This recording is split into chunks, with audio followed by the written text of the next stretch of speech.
বুদ্ধদের সবচেয়ে জনপ্রিয় যে বাণী, প্রথম বাণী, সৃষ্টির প্রতি দয়া। জীবে দয়া করে যেজন সেজন সে বিষে ঈশ্বর। এরকম হাদিসেও আছে যে তুমি যদি মানবজাতির প্রতি দয়াবান না হও তাহলে আসমানের প্রভুও তোমার প্রতি দয়াবান হবে না। কোরআনেরও এরকম আয়াত আছে, ব্যাখ্যা আছে। আমরা যদি সেই রাখাইনে দেখি যে যারা বুদ্ধের বাণী প্রচার করে, যারা জীব হত্যা মহাপাপ, যারা পৃথিবীতে যারা একটা বিচ্ছু হত্যাও মহাপাপ মনে করে, তাদের সেখানে লক্ষ লক্ষ হাজার হাজার রোহিঙ্গা নির্বিচারে হত্যা এবং নির্যাতনের শিকার হয়ে বাংলাদেশে যান বাঁচানোর খাতিরে পালাতে এসে আশ্রয় নিতে বাধ্য হয়েছে। এটা একটা পরিবেশ। আমরা পৃথিবীতে যুগে যুগে দেখেছি যে বিভিন্ন জার সম্রাট বলি, যা বিভিন্ন ইহুদিদের হাতে এক সময় দেখছি আমরা, ইহুদি কোনো রাজার হাতে খ্রিস্টানরা নির্যাতন হয়েছে, আবার ইহুদি খ্রিস্টান কোনো রাজার হাতে মুসলমানরা নির্যাতিত হয়েছে।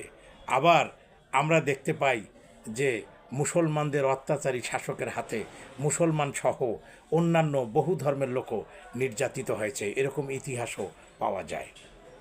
তা আমরা যদি দেখি যে এই যে আমরা বর্তমান পৃথিবীতে আমরা যে সবাই সব ধর্মের লোক বাস করছি, এটা কিন্তু সব কিছুর সৃষ্টি, সব কিছুর স্রষ্টা হচ্ছেন আল্লাহ।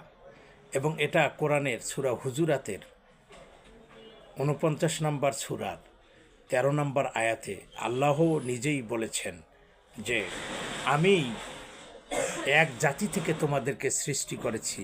এক জাতি আমি তোমাদেরকে একই নারী একই পুরুষ থেকে তোমাদেরকে সৃষ্টি করেছি এবং আমি তোমাদেরকে পরে বিভিন্ন গোত্রে, বিভিন্ন সম্প্রদায়ে, জাতিতে তোমাদেরকে বিভক্ত করে দিয়েছি।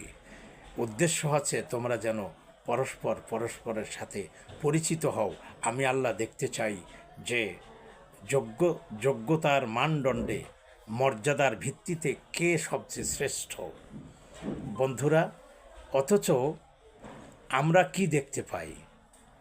আমরা স্পষ্টতই আমরা দেখতে পাই যে আমরা বিভ্রান্তির মধ্যে রয়েছি। আমরা চাই আমি মুসলিম, আমি পৃথিবীতে একাই থাকব, সমস্ত পৃথিবী আমার রাজত্ব। আসলে কি তাই?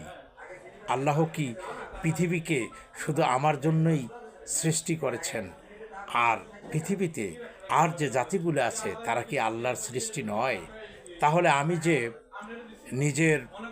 যে